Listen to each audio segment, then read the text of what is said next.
हरियाणा का भिवानी मनीषा हत्याकांड, जिसने हरियाणा के साथ साथ पूरे देश को हिलाकर रख दिया है।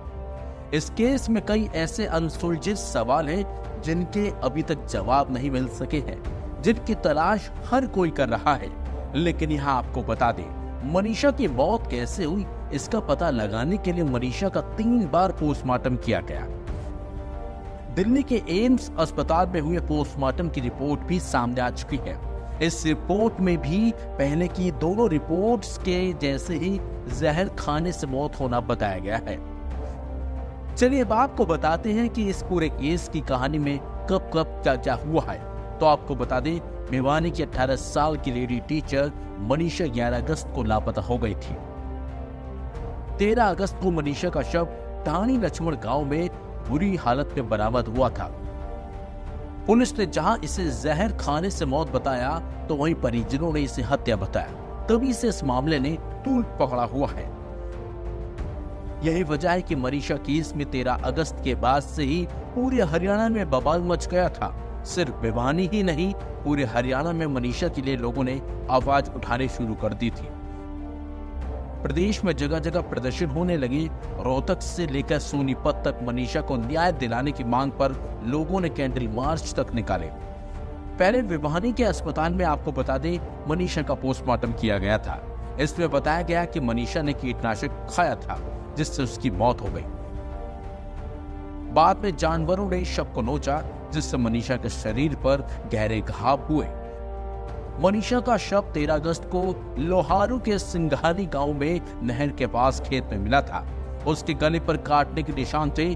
पुलिस को तब मनीषा के पास से एक सुसाइड नोट भी मिला था।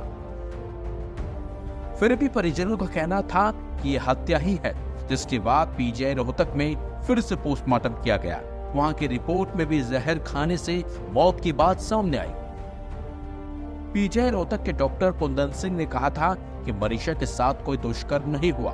घुटनों पर 2 छोटे छोटे निशान मिले हैं। शरीर के अंग के टुकड़ों की जांच की गई है और गर्दन पर जानवर ने काटा है। उन्होंने कहा कि तेजधार हथियार से काटने से अलग तरह के निशान होते हैं। बावजूद इसके मनीषा के परिजन इस बात को मानने को तैयार नहीं हुए थे। इसके बाद दिल्ली के एम्स अस्पताल में मनीषा का पोस्टमार्टम करवाया गया। अब यहाँ की रिपोर्ट भी वही बोल रही है जो पहले की रिपोर्ट्स में सामने आया था, यानी कि जहर खाने से ही मनीषा की मौत हुई है। आपको बता दें, इस केस में 15 अगस्त को नायब सिंह सैनी सरकार ने लापरवाही पर एसपी मनवीर सिंह को हटा दिया था। साथ ही लोहारू पुलिस चौकी के एसएचओ सहित 5 पुलिसकर्मियों को भी सस्पेंड कर दिया गया था। मगर अभी तक मनीषा के परिजनों का यही कहना है कि यह हत्या है।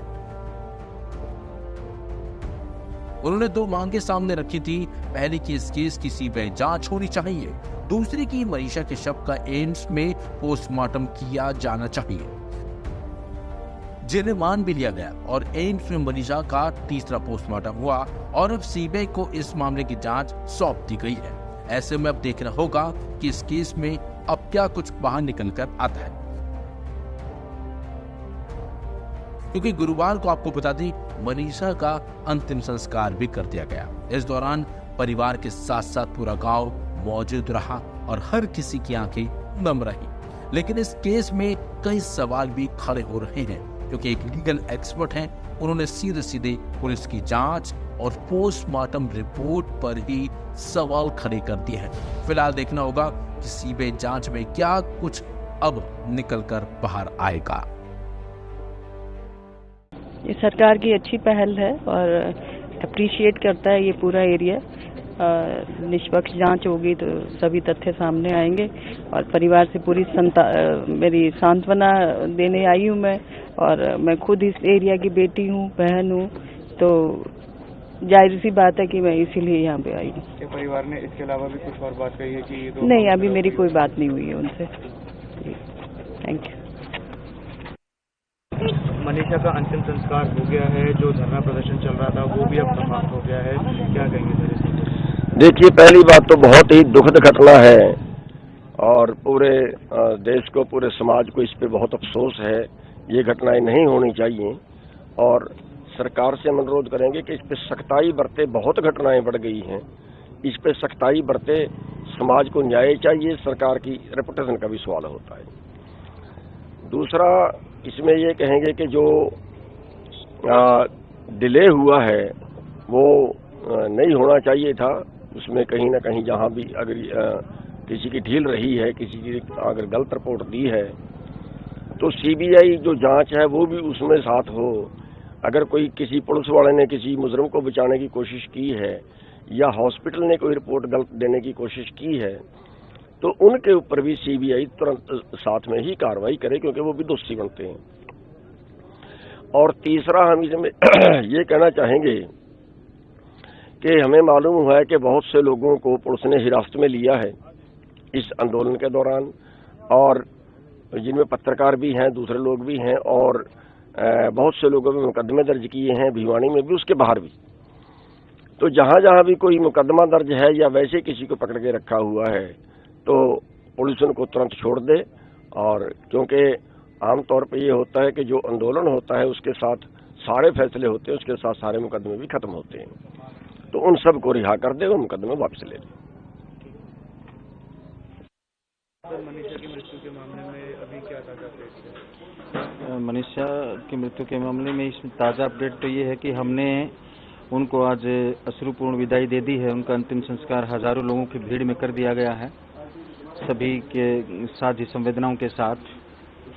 परिवार और जन भावना ये थी कि सीबीआई जांच और एम्स की जो पोस्टमार्टम है वहाँ होना चाहिए, और वो होने के बाद परिवार ने कल शाम को धरने पर ये सभी से प्रार्थना की थी, और हम भी लगातार प्रशासन की तरफ से प्रार्थना कर ही रहे थे सभी से, तो वो स्वीकार कर लिया गया है। और आज सुबह 8 बजे हजारों लोगों के साथ प्रशासन की मौजूदगी में बहुत शांतिपूर्ण तरीके से उस बहन को विदाई दे दी गई है। परिवार ने क्या कोई और मांग भी आप लोग? परिवार ने सिर्फ एक बात हमसे बार बार कही है, जब हम वहाँ अंतिम संस्कार पे मौजूद थे तो परिवार की तरफ से बात यही थी कि उन्हें और कुछ नहीं चाहिए, बेटी को न्याय चाहिए। और उस बेटी को न्याय के लिए सरकार ने सबसे बड़ी एजेंसी को ये जांच सौंप दी है, और हम उम्मीद करेंगे कि जो छोटी मोटी किसी तरह की कोई चूक हो गई होगी तो उस चूक को ठीक करने का काम सीबीआई करेगी, और जो भी तथ्य रहेंगे उनको सबके बीच में लाया जाएगा। और अगर कोई वास्तव में कोई गुनहगार मिलता है तो कानून के तहत उसे सख्त सजा दिलाने का काम सरकार और सीबीआई दोनों मिलकर के करेंगे। क्या धरना अभी भी चालू है? लोगों का कहना है जो पंचायत में इकट्ठा हुए थे। कल शाम को ही धरना समाप्त कर दिया गया था, क्योंकि लगातार ये चीजें जारी थी, शांतिपूर्ण धरना चल रहा था। और अंत में जब ये बात पहुंची सरकार, प्रशासन की तरफ से या पुलिस की तरफ से या डॉक्टर्स की तरफ से जो ऑब्जर्वेशंस थे वो स्वीकार्य नहीं हो पाए थे परिवार को और लोगों को, यहाँ के क्षेत्र के लोगों को, तो ये मांग की गई थी कि एम्स में ही पोस्टमार्टम होना चाहिए और सीबीआई को ये जांच सौंपी जानी चाहिए। तो दोनों स्वीकार होने के बाद कल शाम को ये धरना बहुत शांतिपूर्ण तरीके से समाप्त हो गया था। धन्यवाद।